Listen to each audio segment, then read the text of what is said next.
Hello प्यारे बच्चों, नमस्कार, सत श्री अकाल। साथियों, आप सभी का स्वागत है केडी जनरल एजुकेशन पॉइंट में।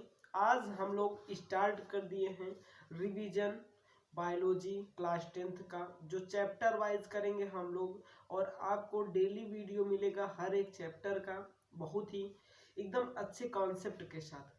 तो सभी का स्वागत है केडी जनरल एजुकेशन पॉइंट में। साथियों, आज हम लोग डिस्कस करेंगे लाइफ प्रोसेस का, जो हमारा चैप्टर फर्स्ट है, न्यूट्रिशन यानी पोषण। आज इस चैप्टर को हम इसी वीडियो में पूरा खत्म करने वाले हैं।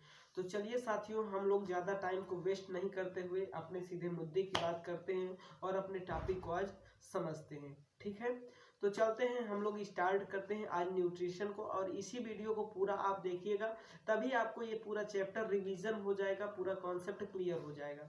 ठीक है, हम इसमें पूरा न्यूट्रिशन की बात करेंगे। और अगर अभी तक आपने इस चैनल को सब्सक्राइब नहीं किया है तो प्लीज़ कर लीजिए और अपने दोस्तों के साथ शेयर कर दीजिए, जिससे उनका कम समय में अधिक से अधिक रिवीजन हो सके। और आपका बोर्ड एग्ज़ाम नज़दीक आ चुका है, तो हम लोग अब स्टार्ट करेंगे और सभी लोग हमारा सपोर्ट करिए। ठीक है, तो साथियों, सबसे पहला पॉइंट हमारा जो है न्यूट्रिशन में, हम लोग जान लेते हैं जो हमें पढ़ना है। ठीक है, हमने आपको सिलेबस दे दिया है, उस सिलेबस को आप जा करके, हमारे जो कल का वीडियो था उसमें मैंने आपको पूरा दे दिया कि न्यूट्रिशन वाले टॉपिक पे हमें क्या क्या पढ़ना है। मैंने वहाँ पे पूरा बता दिया है आपको डिटेल में, लगभग 14-15 पॉइंट हैं जो आप वहाँ पे जा करके देख सकते हैं। तो चलिए हम लोग क्लास को अभी स्टार्ट करते हैं। ठीक है, और आप पूरा वीडियो देखने की कोशिश करिएगा, तभी आपको पूरा समझ में आएगा और क्लियर भी समझ में आएगा। ठीक है ना, तो चलो हम लोग स्टार्ट करते हैं। तो सबसे पहली बात है, हम लोग यहाँ पे बात करेंगे साथियों, उपापचयी और अपचयी अभिक्रिया क्या होती है। ठीक है,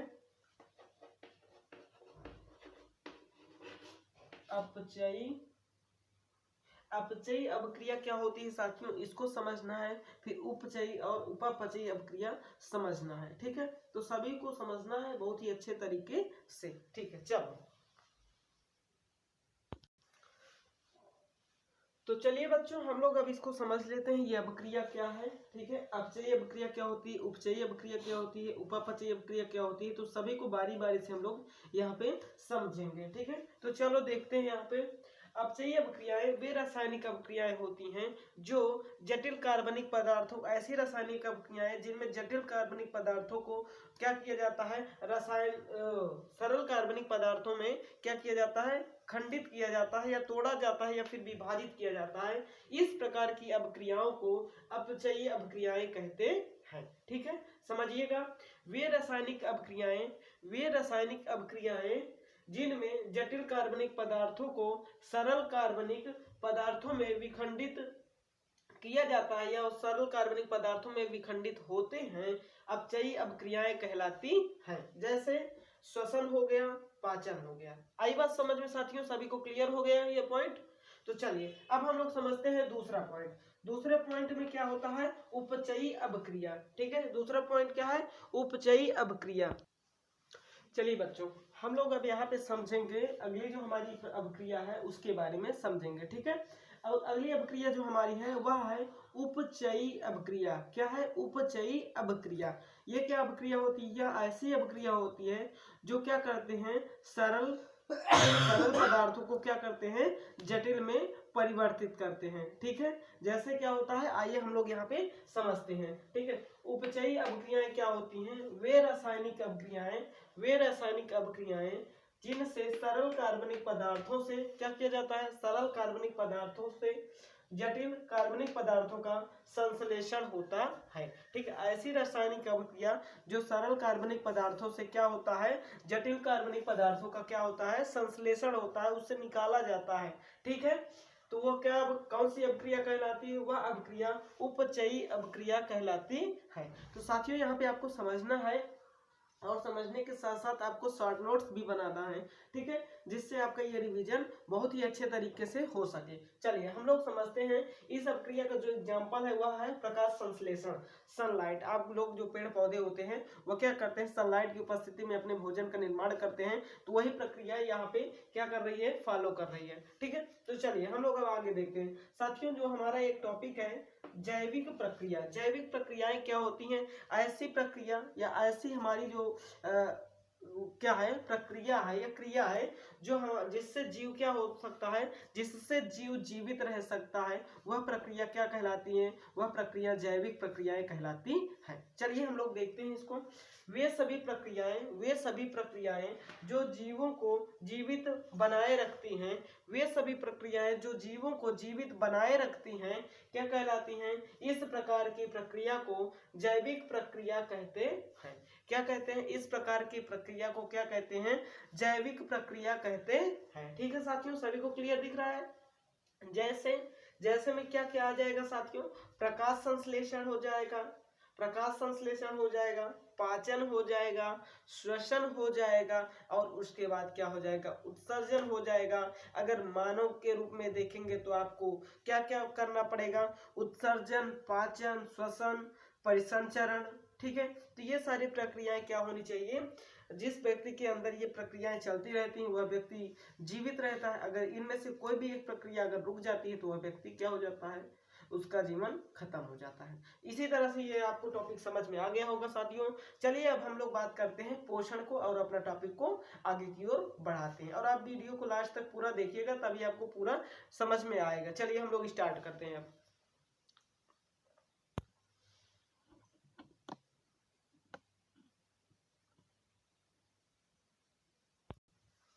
चलिए बच्चों, हम लोग अब यहाँ पे देखेंगे पोषण, और पोषण की आवश्यकता क्यों होती है हमारे शरीर में, या किसी भी मनुष्य के लिए पोषण की आवश्यकता क्यों होती है उसके बारे में समझना है। ठीक है, तो चलिए हम लोग समझते हैं।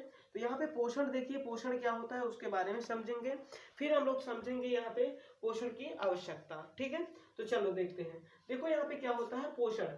हमने बताया कि पोषण वह प्रक्रिया होती है जिससे किसी भी जीव, ठीक है, जीव का जो जीवन है वह क्या हो सके? एक व्यवस्थित रूप में, ठीक है, सुचारू रूप से चल सके। ठीक है, और उस सुचारू रूप से चलने के लिए वह व्यक्ति को क्या करना पड़ता है? कुछ आवश्यक पदार्थों की जरूरत होती है, कुछ आवश्यक पदार्थों की जरूरत होती है जो हमारे लिए क्या होते हैं? जो हमारे लिए आवश्यक होते हैं तथा जीवन की अन्य प्रक्रियाओं को क्या करते हैं? संपन्न करते हैं। तो उस प्रकार के जो तत्व होते हैं उसको क्या कहते हैं? पोषण कहते हैं। ठीक है, यानी पोषण वह ऐसा माध्यम है जिससे किसी भी व्यक्ति की क्या हो सकती है? सुचारू रूप से क्या कर सकता है? उसका जीवन चल सकता है, संपन्न हो सकता है। ठीक है, जीवन की प्रक्रियाएं संपन्न हो सकती है। अब आइए हम लोग बात करते हैं, अगर पोषण की या भोजन की आवश्यकता होती है तो आखिर क्यों होती है, वो आपको जानना बहुत जरूरी है। ठीक है, क्यों होती है तो वो हम आपके साथ डिस्कस करने वाले हैं। तो चलिए हम लोग समझते हैं। यहाँ पे बात यह है कि पोषण की आवश्यकता जो होती है ऊर्जा की आपूर्ति के लिए। यदि एक मानव है, मानव जीवन है, ठीक है, उसका आदमी को कोई है, अगर वह भोजन नहीं करता है तो उसको ऊर्जा नहीं मिलेगी, और ऊर्जा नहीं मिलेगी तो कोई भी कार्य नहीं कर पाएगा। तो बच्चों इसीलिए क्या होता है? ऊर्जा की आपूर्ति के लिए किसी भी मानव, किसी भी व्यक्ति को क्या होती है? ऊर्जा की आपूर्ति के लिए भोजन की आवश्यकता होती है, पहला पॉइंट। दूसरा पॉइंट है शरीर की वृद्धि के लिए। अगर कोई भी व्यक्ति है वो खाना नहीं खाएगा, भोजन नहीं करेगा, पोषण नहीं लेगा, तो उसका शरीर जो है वो सही से विकास नहीं कर सकता है। ठीक है, उसके शरीर में सही से वृद्धि नहीं हो सकती है, कोई ना कोई कमी होकर के वो बौना भी हो सकता है। ठीक है, उसके और शारीरिक अंदर प्रॉब्लम्स आ सकती हैं। ठीक है, ये दूसरा पॉइंट समझ में आया। तीसरा पॉइंट है साथियों शरीर में टूट फूट की मरम्मत के लिए। शरीर में टूट फूट की मरम्मत के लिए भी हमारा भोजन बहुत ही महत्वपूर्ण होता है। जैसे हम लोग क्या करते हैं?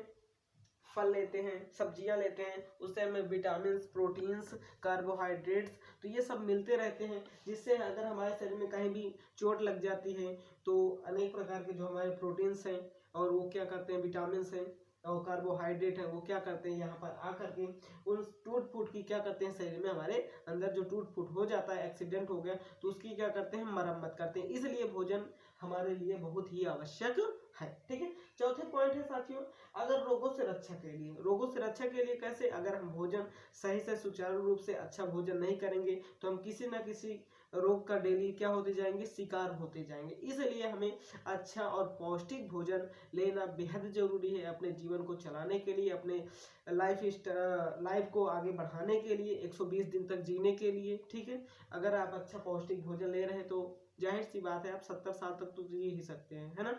70 साल तक जी सकते हैं, और 70 साल तक अगर जीना चाहते हैं, उसके आगे तक जीना चाहते हैं, तो आपको उससे अच्छा और पौष्टिक आहार आपको लेना बेहद जरूरी है। तो आपको ये पॉइंट आई होप समझ में आ गए होंगे। चलिए हम लोग इसी कड़ी में अब आगे बढ़ते हैं और आगे समझते हैं।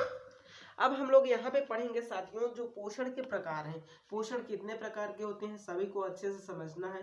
पोषण 2 प्रकार के होते हैं, स्वपोषी और परपोषी। ठीक है, स्वपोषी और परपोषी पोषण, उसके बारे में हम लोग अब जानेंगे और समझेंगे। आपको इसी वीडियो में पूरे लास्ट तक बने रहना। मैं फिर से कह रहा हूँ, बार बार कह रहा हूँ, क्योंकि तभी आपको ये पूरा वीडियो समझ में आएगा और ये आपको टॉपिक पूरा क्लियर हो जाएगा। तो चलिए अब हम लोग स्टार्ट करते हैं। पोषण क्या होता है, पोषण के प्रकार। चलिए बच्चों, अब हम लोग यहाँ पे देखेंगे पोषण के प्रकार को। ठीक है, तो सभी लोग ध्यानपूर्वक समझिएगा और ध्यानपूर्वक से इसको करिएगा। ठीक है, देखो क्या होता है पोषण के प्रकार साथियों 2 प्रकार के होते हैं। ठीक है, कौन कौन से होते हैं, एक स्वपोषी पोषण होता है, एक परपोषी पोषण होता है। ठीक है, स्वपोषी पोषण क्या होता है, ऐसे पोषण जिसमें जो हरे पेड़ पौधे होते हैं अपना स्वयं से क्या करते हैं, भोजन का निर्माण करते हैं। ऐसे इस प्रकार के पोषण जिसमें हरे पेड़ पौधे स्वयं से क्या करते हैं, अपने भोजन का निर्माण करते हैं, यह खुद ही वह क्या होते हैं, स्वयं पोषित होते हैं। ठीक है, वह हम प्रक्रिया आपको अभी बता देंगे।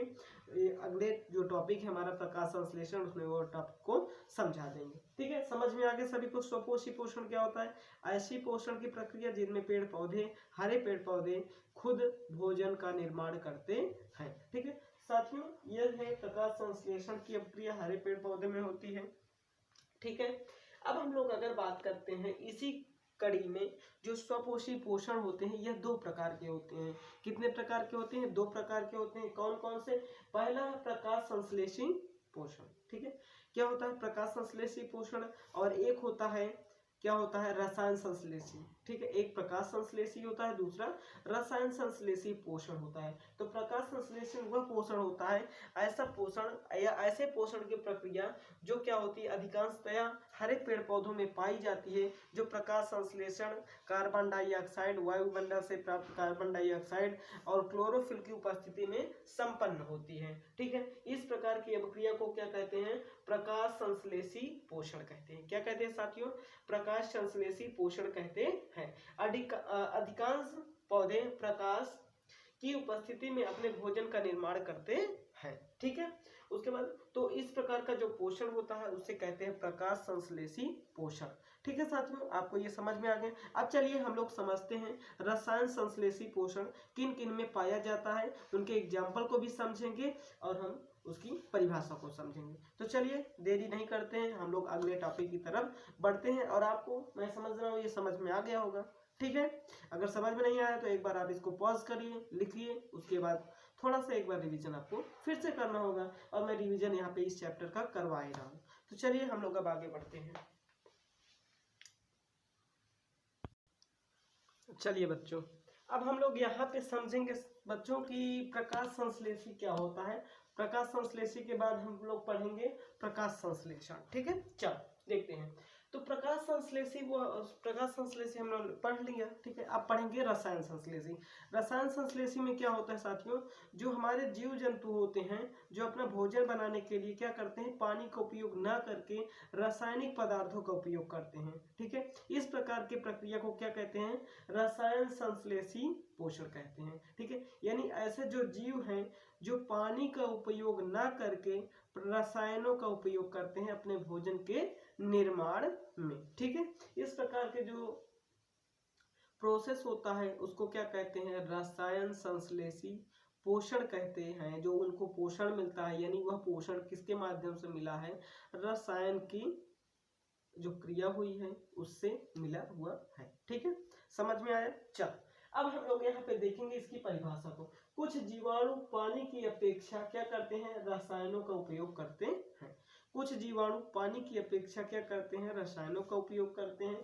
ठीक है, यह प्रक्रिया हरित लवण की क्या होती है, अनुपस्थिति में होती है। यानी यहाँ पे ये प्रक्रिया जो हो रही है इसमें हरित लवण नहीं पाया जाता है। ठीक है साथियों, सभी को क्लियर हुआ। जैसे नाइट्रीकरण जीवाणु की जो क्रिया होती है वहां पे क्या होता है, रसायन संश्लेषी पोषण होता है। और सल्फर जीवाणु, जब सल्फर का जीवाणु बनाया जाता है या उसके लिए भोजन को उपयोग किया जाता है, भोजन बनाया जाता है, तो वहाँ पे क्या होता है साथियों, वहाँ पे रसायन संश्लेषी ही पोषण क्या किया जाता है, दिया जाता है। ठीक है, चल इतनी बात क्लियर हो गई। अब हम लोग बात करेंगे यहाँ पे प्रकाश संश्लेषी के बारे, प्रकाश संश्लेषण के बारे में। किसके बारे में, प्रकाश संश्लेषण के बारे में। ठीक है, ध्यान पूर्वक सुनिएगा हमारी तरफ, इधर इधर देखो, इधर इधर बोर्ड की तरफ। ठीक है, चलो देखो प्रकाश संश्लेषण।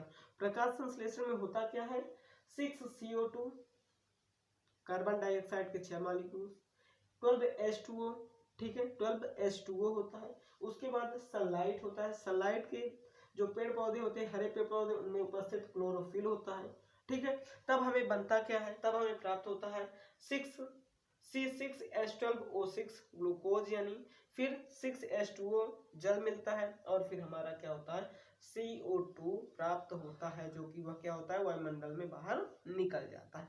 तो इस तरह से हमारा जो प्रकाश संश्लेषण की अभिक्रिया होती है, कुछ इस तरह से संपन्न होती है। आपको ज्यादातर कुछ करना नहीं है, बस प्रकाश संश्लेषण की अभिक्रिया है, उसी को रट्टा मार लेना है। मैं फिर से एक बार बता दे रहा हूँ, 6CO2 12H2O प्रकाश संश्लेषण, और क्या करना है, क्लोरोफिल की उपस्थिति में C6H12O6 बनेगा, फिर 6H2O निकलेगा, और क्या होगा, क्या होगा साथियों, यहाँ पे हमारा carbon dioxide carbon dioxide CO2 निकल जाएगा। ठीक है, इतनी बात समझ में आई। अब चलिए हम लोग इसी कड़ी में देख लेते हैं। यह प्रक्रिया हरे पेड़ पौधों में पाई जाती है।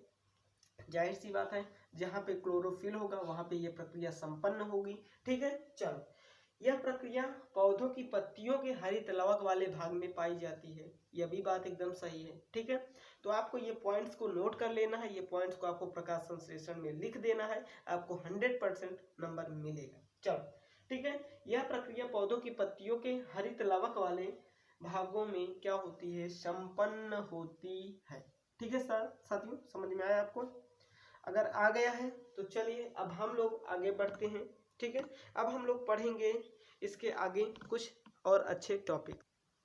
चलिए बच्चों, अब हम लोग यहाँ पे देखेंगे प्रकाश संश्लेषण की जो क्रिया विधि है। ठीक है, उसको समझेंगे, और उसको समझने के पीछे बहुत बड़े 2 कारण हैं जिनको पढ़ना बहुत ही जरूरी है। जैसे देखो, प्रकाश संश्लेषण की क्रिया विधि, प्रकाश संश्लेषण की जो क्रिया विधि है, इसमें हम 2 तरह की प्रकाश संश्लेषण की क्रिया को पढ़ेंगे। ठीक है, पहला क्या है, प्रकाशिक अभिक्रिया या फिर हिल अभिक्रिया। आपने पढ़ा होगा, पर इसका आप रिवीजन कर लीजिए। हिल अभिक्रिया आखिरकार होती क्या है? ठीक है, प्रकाशिक अभिक्रिया या फिर हिल अभिक्रिया। अच्छा ये बताइए, प्रकाशिक अभिक्रिया का नाम हिल अभिक्रिया क्यों पड़ा?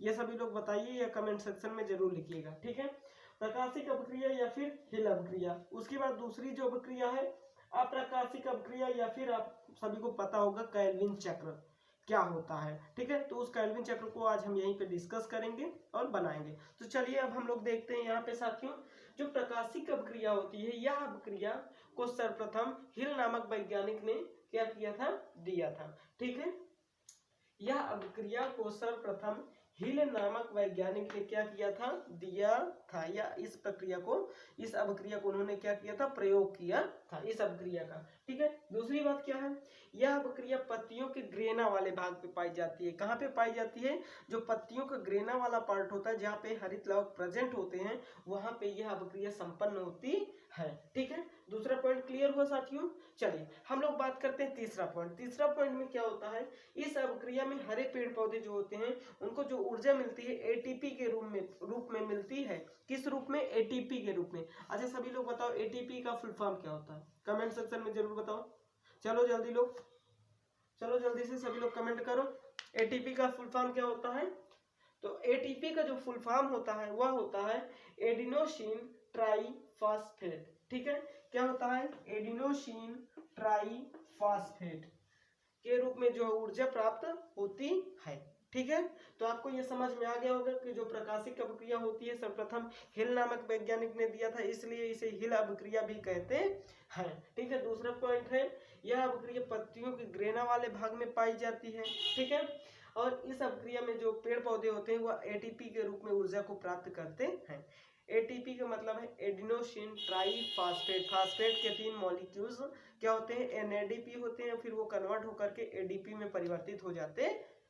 आई बात समझ में साथियों?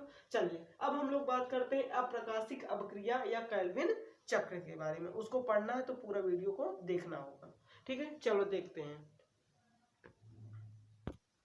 चलो बच्चों, तो अब हम लोग यहाँ पे देखेंगे कि जो हमारी अप्रकाशिक अभिक्रिया है या केल्विन चक्र है, ठीक है, इसके बारे में हम लोग अध्ययन कर लेते हैं। चलो देखते हैं। अब यहाँ पे हम लोग देखेंगे अप्रकाशिक अभिक्रिया या फिर केल्विन चक्र।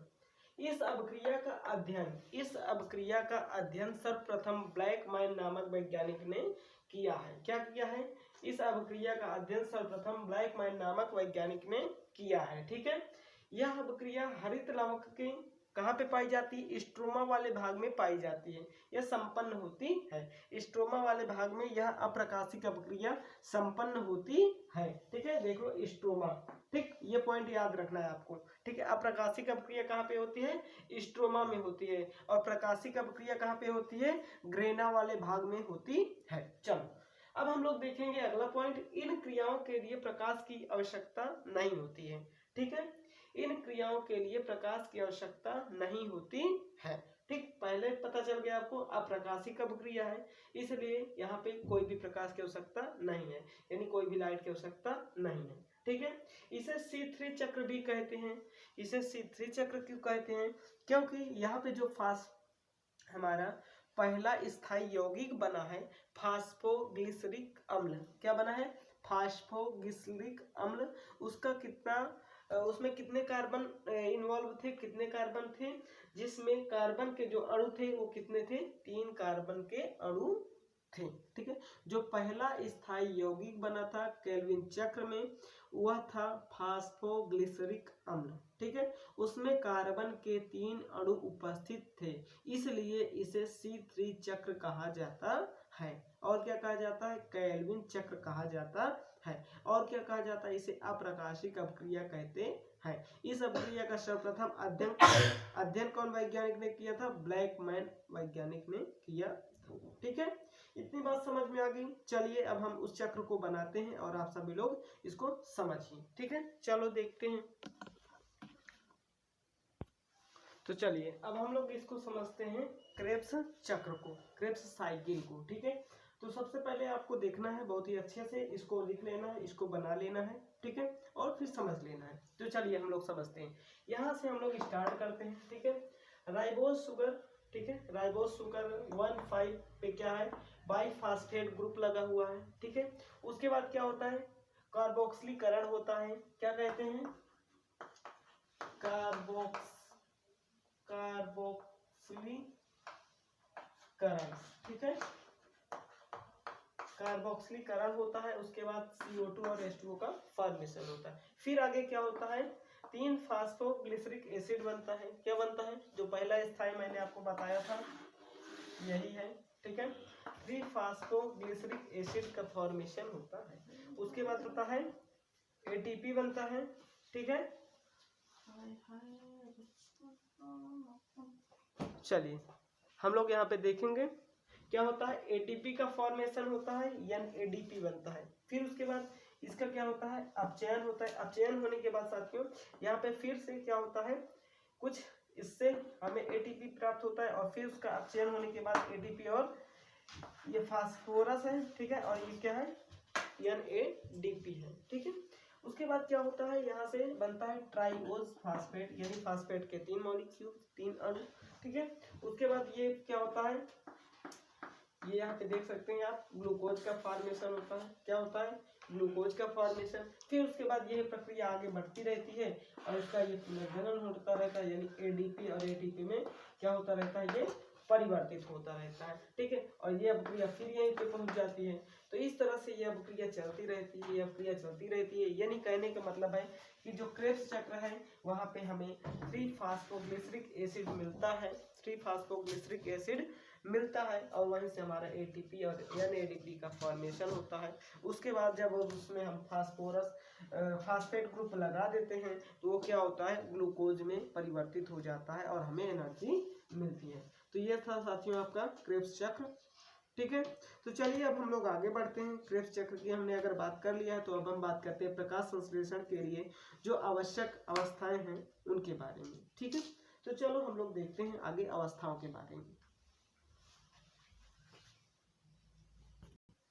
चलिए बच्चों, अब हम लोग यहाँ पे देखेंगे प्रकाश संश्लेषण के लिए जो आवश्यक अवस्थाएं हैं उनके बारे में हम लोग पढ़ेंगे। ठीक है, टॉपिक वाइज हमें नहीं पढ़ना है, हमें सिर्फ ऐसे जान लेना है। ठीक है, यही जानना आपके लिए बहुत जरूरी है, आप तो फिर बना करके लिख सकते हैं। तो चलो हम लोग देखेंगे प्रकाश संश्लेषण के लिए अवस्थाएं कौन कौन सी हैं जो प्रकाश संश्लेषण के लिए बहुत ही इंपॉर्टेंट पॉइंट्स है। अगर इनमें से कुछ भी किसी भी अवस्था की अगर कमी हो जाती है तो प्रकाश संश्लेषण की जो क्रिया वो कंप्लीट नहीं होगी। ठीक है, तो चलिए हम एक एक करके सभी की बात करते हैं।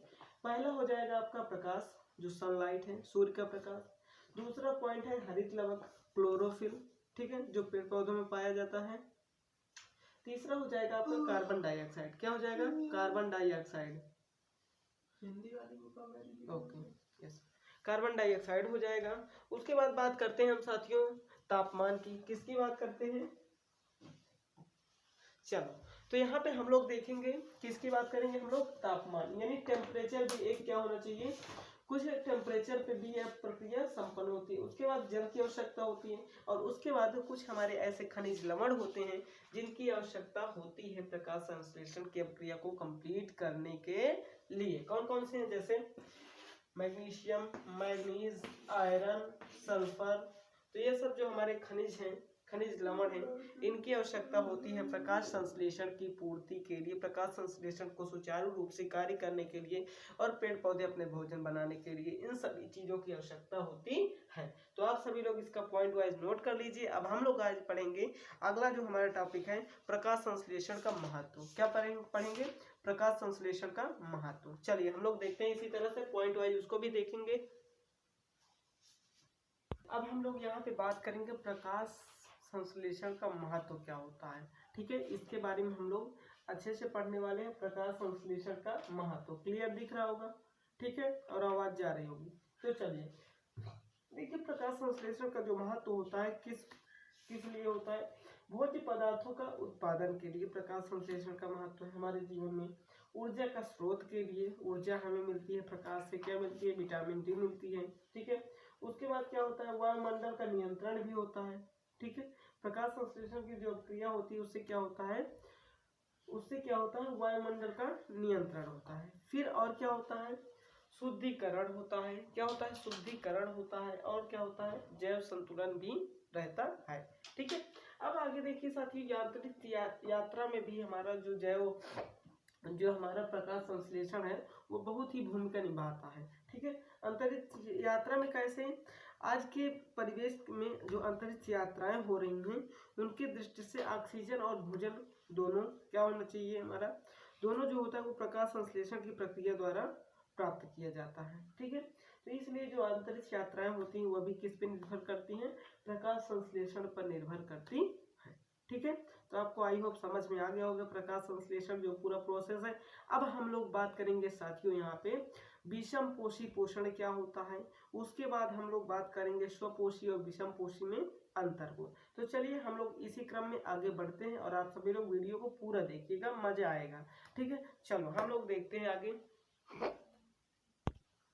चलिए बच्चों, हम लोग अब यहाँ पे बात करेंगे विषम पोषी पोषण क्या होता है। ठीक है, उसके बारे में पढ़ेंगे। विषम पोषी पोषण ऐसा पोषण होता है या ऐसे जंतु होते हैं जो किसी दूसरे जंतुओं पर क्या होते हैं, निर्भर होते हैं। ऐसा पोषण जो किसी दूसरे जंतुओं से प्राप्त होता हो उस प्रकार के पोषण को क्या कहते हैं, विषम पोषी पोषण कहते हैं। ऐसा पोषण जो किसी हमें दूसरे जीव जंतुओं से प्राप्त होता हो उस प्रकार के पोषण को क्या कहते हैं, विषम पोषी पोषण कहते हैं। साथियों, ये जो विषम पोषी पोषण होते हैं ये 3 तरह के होते हैं। कितने तरह के होते हैं, 3 तरह के होते हैं। कौन कौन से, प्राणी समभोजी पोषण, परजीवी और क्या होता है, मृतोपजीवी। ठीक है, कितने होते हैं, 3 तरह के होते हैं। कौन कौन सा? प्राणी समभोजी पोषण, दूसरा परजीवी और तीसरा मृतोपजीवी।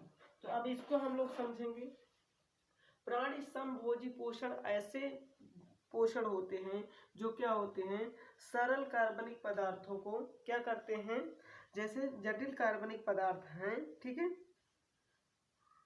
जटिल कार्बनिक पदार्थ हैं, उनको क्या करते हैं, ठोस के रूप में या फिर तरल के रूप में क्या करके परिवर्तित करके उनको क्या करते हैं, ग्रहण करते हैं, ठीक है।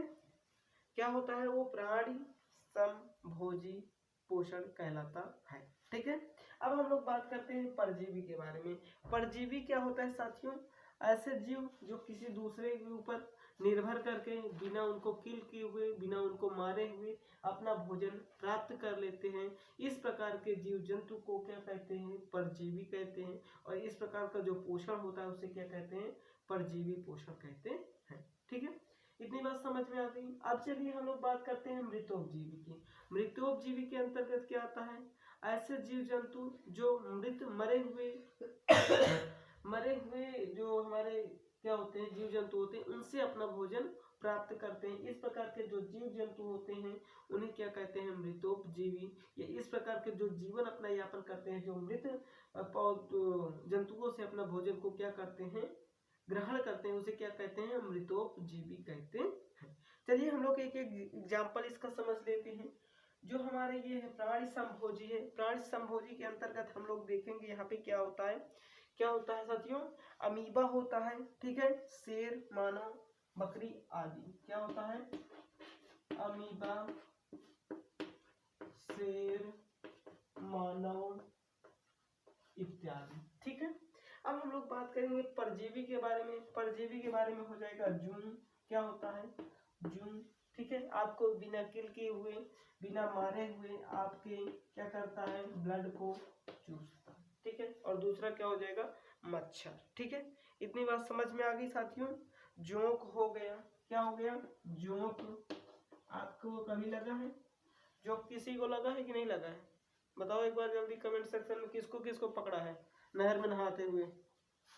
नहर में या तालाब में? कौन कौन डुबकी लगा रहा था? बताओ। चल कोई बात नहीं, मत बताओ, ये सब प्राइवेसी है, ठीक है। इसको देखते हैं हम लोग। यहाँ पे जो मृतोपजीवी होते हैं, यानी जो जंतु मर जाते हैं, उनके ऊपर से क्या करते हैं, जो अपना भोजन लेते हैं, उन्हें क्या कहते हैं साथियों? उन्हें मृतोपजीवी कहते हैं। इसके एग्जाम्पल्स कौन कौन से हो जाएंगे? इसके एग्जाम्पल्स जीवाणु, ईस्ट और क्या हो जाएगा? जीवाणु, ठीक है। ये किसके अंतर्गत आते हैं? मृतोपजीवी के अंतर्गत आते हैं। अब हम लोग बात करेंगे स्वपोषी और विषमपोषी में अंतर के बारे में, ठीक है। तो वो पॉइंट आपको देखना नहीं, मतलब देखना है और भूलना नहीं है, ठीक है। तो चलो हम लोग अब समझते हैं इसके बारे में, ठीक है, अंतर। तो चलिए बच्चों, अब हम लोग यहाँ पे बात करेंगे स्वपोषी पोषण और विषमपोषी पोषण में अंतर को समझना है, ठीक है। तो चलिए सभी लोग समझते हैं बहुत ही अच्छे तरीके से, बहुत ही आसान तरीके से। आओ देखते हैं। तो स्वपोषी पोषण और विषमपोषी पोषण में जो अंतर है, एक एक करके हम लोग एक एक पार्ट को समझेंगे। स्वपोषी पोषण को सबसे पहले समझ लेते हैं, ठीक है। यह हरे पेड़ पौधे तथा कुछ जीवाणुओं में होता है। जो स्वपोषी पोषण होता है यह हरे पेड़ पौधे तथा कुछ जीवाणुओं में होता है। दूसरा बात है, इसमें भोजन का जो निर्माण होता है यह स्वयं से होता है, ठीक है। इसमें भोजन स्वनिर्मित किया जाता है, खुद से भोजन का निर्माण होता है। उसके बाद क्या होता है, इसमें CO2, सनलाइट, H2O और क्लोरोफिल की क्या होती है? उपस्थिति होती है, ठीक है। तो यानी ये सब कुछ जो हमारे कंपोनेंट्स हैं, तत्व हैं, ये पाए जाएंगे, तभी प्रकाश संश्लेषण होगा, और प्रकाश संश्लेषण होगा तो भोजन का निर्माण होगा, यानी ऊर्जा मिलेगी पेड़ पौधों को, ठीक है। उसके बाद क्या होता है साथियों, इसमें भोजन का जो पाचन होता है वह नहीं होता है, ठीक है। यानी जो स्वपोषी पोषण होता है, स्वपोषी जीव होते हैं, उनमें भोजन का पाचन नहीं होता है। सॉरी, जीव नहीं होंगे, वो पेड़ पौधे ही होंगे, ठीक है। और इसमें उदाहरण अगर हम ले लेते हैं तो नीले हरे शैवाल, जिसे हम काई कहते हैं, ठीक है। क्या कहते हैं? काई कहते हैं। तो उनमें यह प्रोसेस पाया जाता है, यानी स्वपोषी पोषण होता है। अंतर आपको अब देखना है, तो चलिए देखते हैं। विषमपोषी पोषण क्या होते हैं? यह जंतुओं तथा कवकों में पाया जाता है। यह जंतुओं तथा कवकों में पाया जाता है। दूसरी बात क्या है? यह भोजन प्रत्यक्ष या परोक्ष रूप से प्राप्त किया जाता है। ठीक है, यह भोजन, इसमें ये प्रोसेस है जो विषमपोषी पोषण वाला, इसमें भोजन प्रत्यक्ष या परोक्ष रूप से प्राप्त किया जाता है। ठीक, इसमें क्या होता है? क्लोरोफिल, सनलाइट, एटसी, ये सब कुछ पाया नहीं जाता है, यानी इसमें प्रकाश संश्लेषण की क्रिया एब्सेंट होती है, अनुपस्थित होती है। ठीक है, इसमें भोजन का जो पाचन होता है वो एक विशेष तरीके से होता है और सुव्यवस्थित होता है, यानी भोजन का पाचन यहाँ पे होता है। अगर हम एग्जाम्पल की बात करते हैं तो यहाँ पे आप देख रहे हैं एग्जाम्पल, नीले हरे शैवाल है या हरे पेड़ पौधे आप कह लीजिए। अगर हम यहाँ पे देखते हैं विषमपोषी पोषण में, तो यहाँ पे जो पोषण हो, जो अंतर दिखाई दे रहा है आपका, शेर, कौवा, मानव आदि। तो साथियों ये था स्वपोषी पोषण और ये था विषमपोषी पोषण। आपको अंतर समझ में आ गया होगा, आप इसका देख लीजिए और स्क्रीनशॉट ले लीजिए। ठीक है,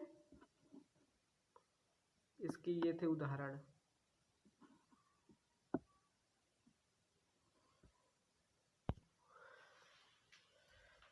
तो चलिए दोस्तों, आज के लिए यहीं तक। अगले वीडियो में हम लोग मिलेंगे, डिटेल से चलेंगे, मानव में पोषण से शुरू करेंगे और पोषण वाला जो चैप्टर है हमारा, इसको खत्म कर देंगे सेकंड वीडियो में पूरा सॉल्यूशन के साथ। इसी तरह से आपको फुल वीडियो मिलेगा और रिवीजन आपका होता रहेगा। तो चलिए दोस्तों, चलते हैं। Thank you, bye bye. Next video में हमारे देखने के लिए आप सभी को मानव पोषण का रिवीजन आपको मिलेगा, देखने को मिलेगा। तो चलिए, अगर आप अभी तक आपने हमारे चैनल को पूरा देखा है, पूरे वीडियो को देखा है, तो अब आप चैनल को सब्सक्राइब कर ही लीजिए। चलिए, थैंक यू, जय हिंद, जय भारत।